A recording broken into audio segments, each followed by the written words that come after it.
It's Crossover Thursday here on the Locked On Podcast Network. That means that I'm teaming up with Jeff Lloyd of Locked On Browns. We're going to talk a little bit about the upcoming Vikings-Browns matchup. Get hype.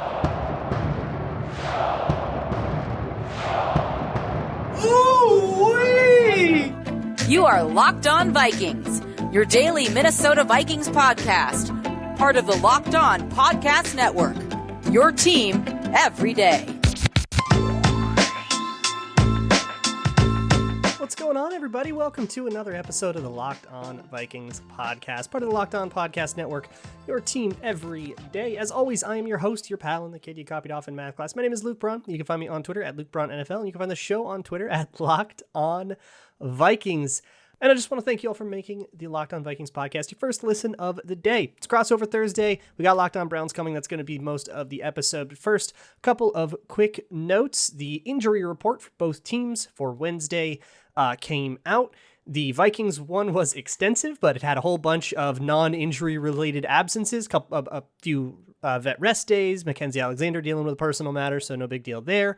Patrick Peterson, Harrison Smith, Rashad Hill, and Adam Thielen all taking vet days. There were a couple of injury-related DNPs. Amir Smith-Marset sounds like he suffered a toe injury on one of those kick returns against the Seahawks, and that's why I think it was Amir Abdullah came in to take what was eventually the last kickoff return, and Tyler Conklin is dealing with both a glute and elbow injury, so he was DNP as well. A couple of situations to monitor. A whole bunch of players limited, and that's interesting. You have Dalvin Cook, that ankle injury up to limited. He did not practice all week, so this is already a very good sign for his availability. Xavier Woods dealing with a hamstring was limited. Eric Kendricks with a hip was limited. Harrison Hand upgraded to limited. Anthony Barr continues to be limited. It seemed like he was pretty close to playing against Seattle, so feel like there might be a decent chance here in this game. Still dealing with that knee. Chris Boyd has a hamstring injury, and then there were a couple of full participants, but were also on the injury report. Greg Joseph, some hip thing, and Christian Darrisaw upgraded to full participant. That is huge. Christian Darrisaw has not been a full participant in practice, but for like 1 or 2 days in camp, and then he immediately had a cleanup surgery, so it was clearly not time. And once they pushed it, I think they realized that there was going to be too much pain, and that's what kind of prompted them to get the surgery. So really good to see him get into full participation, and I want to circle back to that a little later, but first, real quick, the Browns version of the injury report, Odell Beckham is still dealing with a shoulder injury. He was limited on Wednesday. He played last week, so I imagine he'll play through it again this week. A few interesting DNPs. They're missing Jedrick Wills, their starting tackle, with an ankle injury. J.C. Treader is center with a knee injury. So a couple people on that offensive line are hurt and might not play or be playing through an injury. And also Greg Newsome, one of their corners, will not play with a calf. He's already been ruled out for the game. They also, Jack Conklin, their other tackle, limited. Chris Hubbard, another tackle, limited. So they're really depleted on that offensive line. So circling back to Christian Darrisaw, there is a conversation we're having a lot, which is about Rashad Hill and Christian Darrisaw. And basically the question comes up just about every mailbag too. Will Christian Darrisaw play when he's healthy, or when can we expect to see Christian Darrisaw? So if you rewind to pre-camp, that was supposed to be a position battle. That was a 50-50 position battle. Whoever plays better gets the job. And we didn't really know how well Christian Darrisaw would play because he was a rookie coming in. Who knows, right? Well, nothing's changed in that. We've seen Rashad Hill play pretty poorly. I thought he had an okay day against Seattle, but of course he was hidden a lot. We talked about that yesterday. We talked a lot about protections. So actually go check that episode out. I'm like pretty happy with it. But we haven't seen anything from Christian Darrisaw. So we haven't really seen any reasonable evidence that he would be better than Rashad Hill. And you might be really, really mad at Rashad Hill. My least favorite thing Vikings fans ever say about this is it can't get worse than blank, because it always can, right? You could put me out there, that would be worse. And there are worse players in the league than Rashad Hill, for sure. We've seen TJ Clemmings. We've seen worse players in the last 2 years than Rashad Hill with the Vikings. So it can certainly get worse than Rashad Hill. And one thing that could be worse than Rashad Hill, who absolutely knows the calls, knows the protections, knows where he's supposed to be, is somebody who doesn't. So if Christian Darrisaw is healthy, but because he hasn't had any reps, isn't ready to play, that would be a pretty good reason to keep him on the bench. If you want to go back to all the stuff we talked about yesterday, and I strongly encourage you, after you listen to this one, go listen to that one if you're confused about this, but more or less know that the center on every play tells you who you're supposed to block. And if you go to the wrong guy, it's a disaster. You want to see an example of that? Watch the Bears offensive line against these Cleveland Browns. The backup center, I think there was some hitch in the communication from center outward because the tackles were blocking the wrong guy all the time or taking the wrong pass set all the time. And guys were just getting to Justin Fields for free. It wasn't a blitz. It was, you'd have the left tackle blocking nobody and then a blitzer coming in unblocked and sacking Justin Fields. That's worse. As mad as you are about anything Rashad Hill does, the holding penalties week 1, whatever, that's worse than that. So don't do that. Don't rush your way into that just to get the rookie on the field. But I would say if he is ready to play and he's healthy, there is probably a reasonable chance that he's better than Rashad Hill just based on our priors of him and his college tape and stuff like that. And the Rashad Hill bar isn't a high one to cross. So yeah, there's a reasonable chance, but don't put the kid in before he's ready. I want to talk about the Browns a lot more. We have Kevin Stefanski and Mike Zimmer going head to head. That's always really interesting. They know each other so well. You have Odell Beckham, you have Baker Mayfield, you have this very similar offense. Sheldon Richardson playing his old guys and all this. So you've got all this familiarity. We talked about that with Jeff Lloyd and a whole bunch of other things. It was an awesome conversation. So I'm excited to share that with you. But first, let me talk to you about how you get gas. Gas prices are going up. That's really frustrating. Get Upside is an app that can save you money at the pump. You can get 25 cents back per gallon. Just shave it off the top of whatever the gas price is that day just for using Get Upside. It's a free app that gets you cash back 25 cents per gallon. If you drive around a lot, that adds up. That's like $200-$300 a month just for getting the app. And there's no catch here. You can cash out whenever you want. Bank account, PayPal, Amazon, gift cards, whatever you want. And on top of that, you can use promo code Touchdown that gives you 25 cents more per gallon. That adds up to 50 cents off per gallon at the pump just for using promo code Touchdown when you sign up, and you can start saving. Free app on iTunes or Google Play that can save you up to 50 cents off of your first tank at the pump just for using promo code Touchdown. And welcome aboard. As we said, it was going to be crossover Thursday. Vikings-Browns is going to be an exciting matchup here. A lot different from the last time these two teams met, which was 2017 in Europe. The Browns were, let's just say, folks, they were not very, very good. Myles Garrett, you might want to forget, huh? Yes, Myles Garrett didn't even play in that game. Didn't even put him on the plane to Europe. The Deshaun Kaiser era.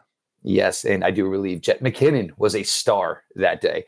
We have Luke Braun here, like I said, from Locked On Vikings. So we're going to do crossover Thursday. Going to be different for this week. What the Browns looked good on this past Sunday defensively, it's going to be a heck of a lot different this week against the Vikings. And I do want to start there. Anybody doesn't know, Luke Braun, obviously our host of Locked On Vikings. Offensively, Luke, this team could be 2-1. This team conceivably could be 3-0. Kirk Cousins, whatever the jokes, the memes, whatever everybody wants to say, look, he's still here plugging away after all these years, putting up great numbers.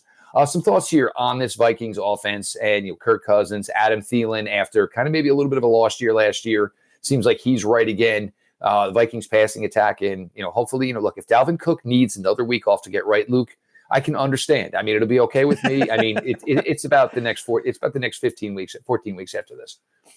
Yeah, we'll see about Dalvin Cook. He did a little bit of work on in practice on Wednesday, so he's on the mend, but we'll see if he's ready in time. So the offense, at least in the last couple of weeks, has run through Kirk Cousins, and maybe that's a for better or worse. It'll run through Kirk. For now, it's for better. He's dealing. The dude is on absolute fire, and he's streaky like this. He will have these high ups and he'll have these low lows. And so I'm sure later in the season, we'll be talking about a game where he throws 3 inexplicable interceptions. He had some of those last year where he couldn't even explain them. He's like, yeah, I got nothing on that one. That was just bad. So it'll happen. Right. And sometimes, the cows come home. But he is just dealing. He has been lights out pre-snap, and that has made things so easy post-snap. He's throwing absolute rockets into tight windows. This is as good as we've ever seen Kirk Cousins play in the last couple of games here. Week 1, he was whatever. And the last couple of games, he's been absolutely fantastic. And yeah, you've got Adam Thielen, you have Justin Jefferson. Those guys are just, it's not unlike what you guys have when Jarvis Landry's healthy, the Odell Landry, these two kind of dynamic wide receivers and all of the schematic things that allows you to do. And the run game ain't half bad either. It is the same run game you guys run. Obviously, Stefanski picked it up from here and took it to you guys. The same outside zone, all of those same kind of blocking concepts and all that. And don't forget about KJ Osborne, the third wide receiver, who has been somewhat of a revelation. He came out of absolute nowhere. He was a forgotten rookie last year and just exploded in camp. He's been fantastic. Tyler Conklin, who was the third tight end last year, but they let Kyle Rudolph walk to New York. Irv Smith hurts his meniscus. He's out for the season. Tyler Conklin, suddenly the number one guy, and he has answered the call. So a lot of guys on this offense have really stepped up to replace, the guys that were the major players when we played you guys in London 4 years ago. This Browns offense, it features this running game, like you mentioned that, Coach Stefanski brought over an offensive line probably that is never, assembled, that was never really behind this type of running game in the years that existed in Minnesota. What do you do? Because I think this is the problem: is teams have faced this Browns offense to this point and said, all right, well, let's try to take this away. You kind of just can't do that, because it's like, all right, we'll just go to option 2, 3, 4, 5, 6, 7, 8, 9. And it just puts, defense coordinators in a really, really difficult spot, especially with the efficiency Baker Mayfield's been playing with to this point. Yeah, it definitely provides a challenge. But I have a lot of interesting thoughts on that. But first, I do want to call out Jarvis Landry, and I want to just say a thank you to Jarvis Landry. Is weirdly personally responsible for a lot of good things happening to the Vikings right now, because he has been a mentor to Justin Jefferson since he was like a kid, and he's now mentored KJ Osborne, who is having a bit of a breakout as wide receiver 3. So thank you personally to Jarvis Landry. But so beyond that, the way I understand the Stefanski offense, correct me if I'm wrong here, is it kind of has 3 pitches. There is the zone run that can be, inside, outside zone, whatever. There's the bootleg that's usually like a flood concept or a 3-beater or something like that. And then there's screens when defenses get too aggressive against the first 2 things. That's kind of the Stefanski package. Mm-hmm. So for me, the way that I would defend that is the way that I saw the worst offensive days in Minnesota when he was here was what Green Bay did to Minnesota. They would nail that bootleg. They would send an edge rusher directly at the quarterback every single time. Run or pass, don't care, don't read it, just go at the quarterback and take away that bootleg. And then basically you are a zone run offense with some screens sometimes. And if you can sniff out the screens well enough, you turn them into a one-dimensional. That's how I would defend it. And that kind of makes it this strength on strength thing where you have to now figure out how to get a zone run game going against Michael Pierce and Dalvin Tomlinson, who I think are pretty good run defenders. If Anthony Barr plays, that'll help. If Eric Kendricks plays, that'll help. But I think you got to try to make it one dimensional and do that. And then if the zone run game beats you, there's still a chance that, Nick Chubb just goes for 200 yards. They lose the game that way. But I'll take my odds on that versus on, bootleg with floods and Baker Mayfield throwing 30-yard passes over to wide open guys over the middle, that kind of stuff. I'll take my odds on the zone run game before I'll take my odds on the bootleg game. That's kind of the opposite of the way I felt in Minnesota when they were doing the bootlegs. It always felt like it was working a lot better. I want to take that away. Well, and this is going to be interesting, and not a lot of people have spoken about this yet this week. When you have a player like Kendricks and you have a player like Anthony Barr, and there's a lot of people on this Vikings defense who are saying, well, we're not really we shouldn't be this confused, guys.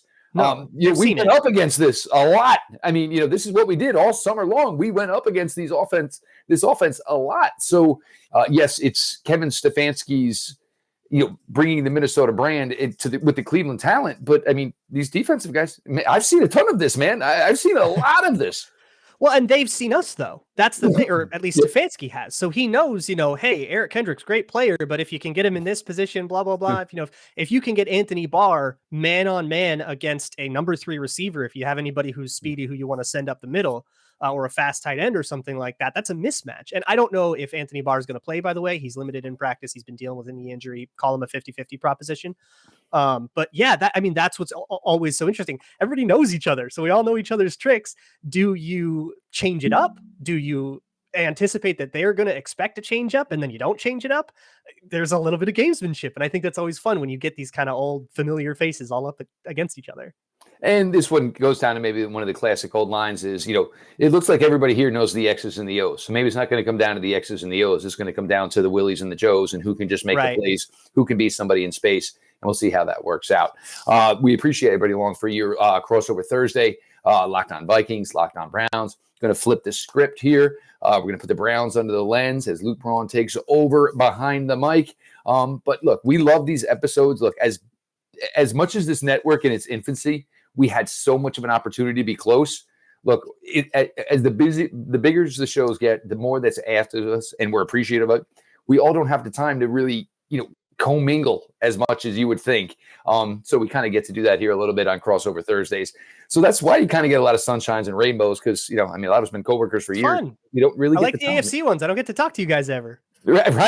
That's definitely a long, long time coming. But more coming here. Crossover Thursday, Locked On Browns, Locked On Vikings. We'll be right back with Jeff Lloyd to talk about his Browns a little bit more. I've got a bunch of questions for him, so I'll ask those in a second. But first, let me talk to you about your car. So you saved a little money at the pump, but you also might want to save a little bit of money on maintenance, especially if you are trying to take good care of your car. Get the oil change when you're supposed to, get the transmission fluid switched out when you're supposed to, keep things topped off.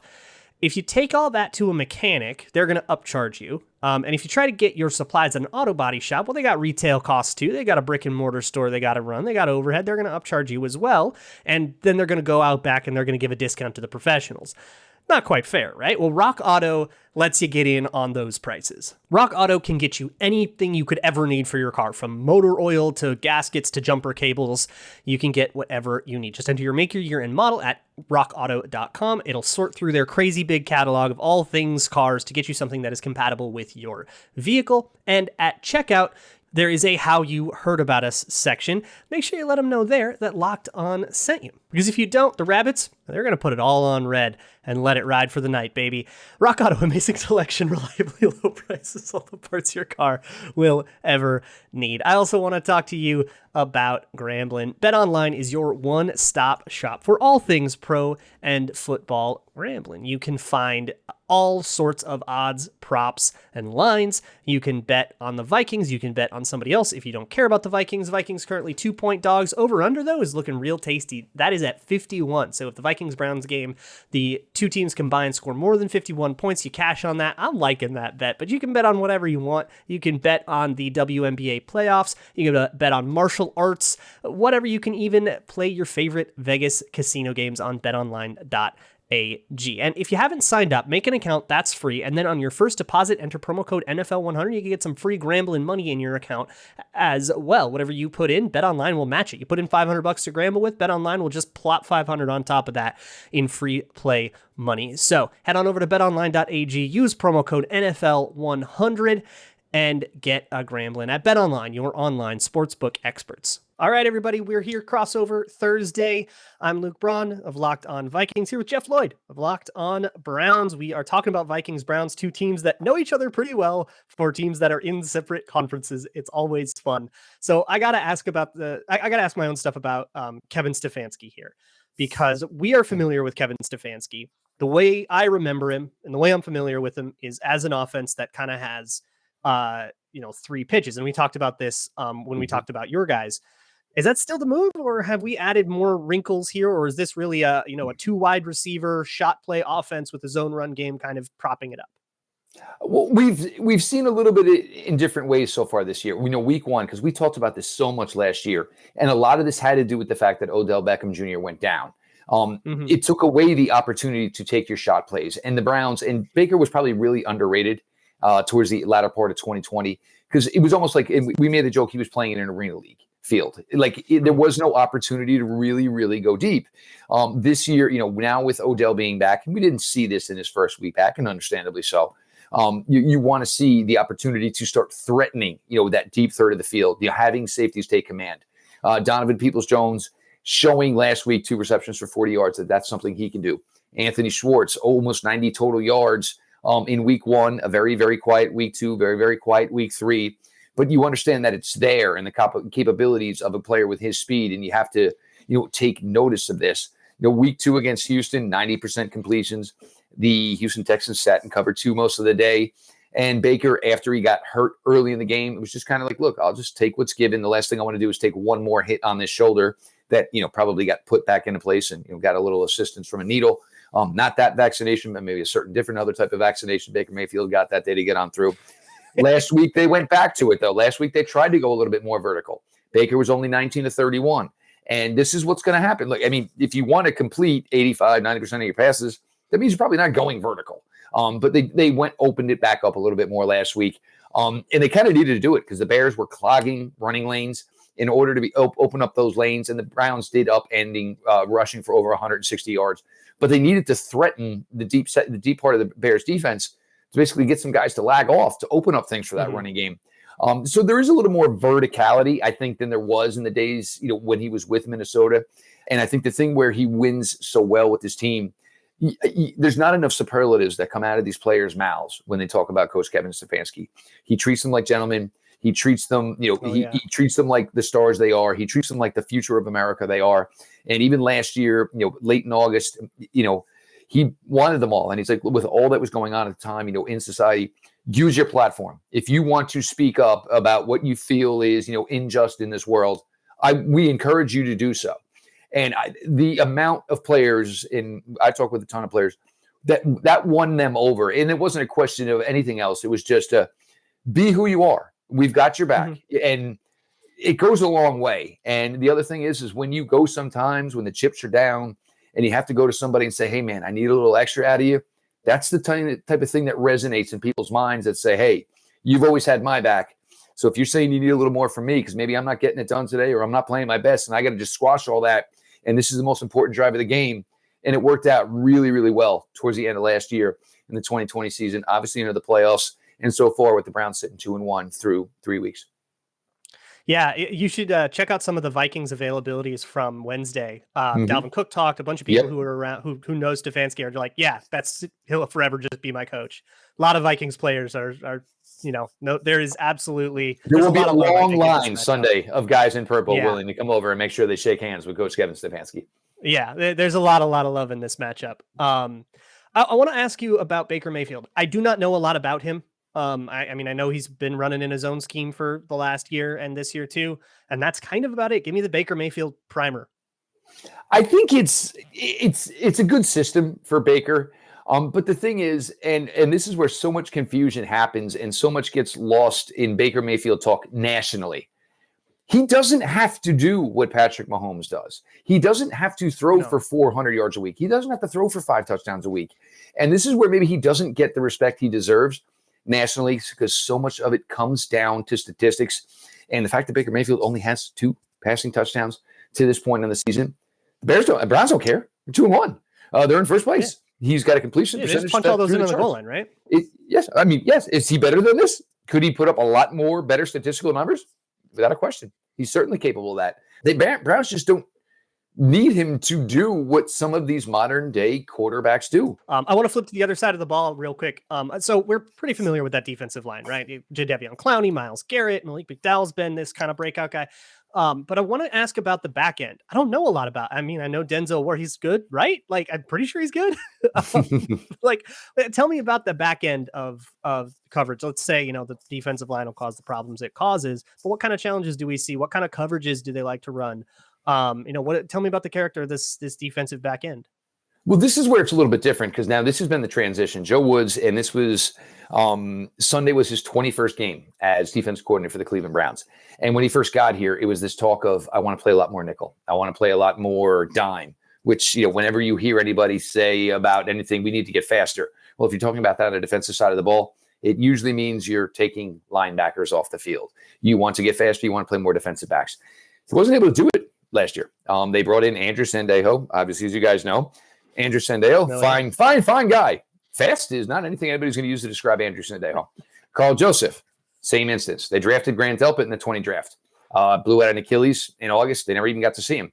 Traded for a player like Ronnie Harrison. Ronnie Harrison is built 6'2", about 218, 220 pounds, long arms. They get Grant Delpit back this year. Grant Delpit, about 6'2", 218, 220 pounds. In the second round again, they draft Jeremiah Owusu-Koramoah. 6'1.5", 6'2", 218. We've got a tight. They're like the anti-Cardinals. Yes, but even still, the killer of it all, and he really hasn't played that well yet, is you sign the top safety in the free agent market in John Johnson III. So now you brought in 4 guys. You can call them safeties. You can call them nickel and dime players. For the most part, John Johnson III has been the signal caller in the back end as far as the safety. Grant Delpit, Ronnie Harrison, Jeremiah Owusu-Koramoah. These guys can all kind of rotate around, line of scrimmage and It forces a quarterback to say, well, what assignment does he have? What assignment does he have? What assignment does he have? Is he coming? Ronnie Harrison has blitzed a little bit. Grant Delpit has a blitz for a sack already. Jeremiah Wusu-Koramoah had a 93.7 PFF grade last week, over 90 in run defense, over 90 in pass defense. So they found a way to kind of get to Joe Woods' vision. It took 21 games to get there, personnel-wise, but you're finally getting there, and it's just getting long, fast athletes on the field who can do multiple things. Yeah, that all makes sense. It's a really fun matchup. I think, this one feels like it's less about the one-on-ones and more kind of about the two philosophies of teams coming together. Jeff, thank you so much. I'm super excited to dive deeper into these Browns and kind of get ready for this game. They're a really, really fun group. And the one thing I think you're going to take away from this on Sunday is these guys are fast. That's the biggest takeaway I had from Sunday was this defense was fast. Got it. Jeff, thank you so much for helping me figure out the Browns. You can find the Locked On Browns podcast free on all platforms, just like this one, just like my Locked On Vikings. You can find. Thank you so much.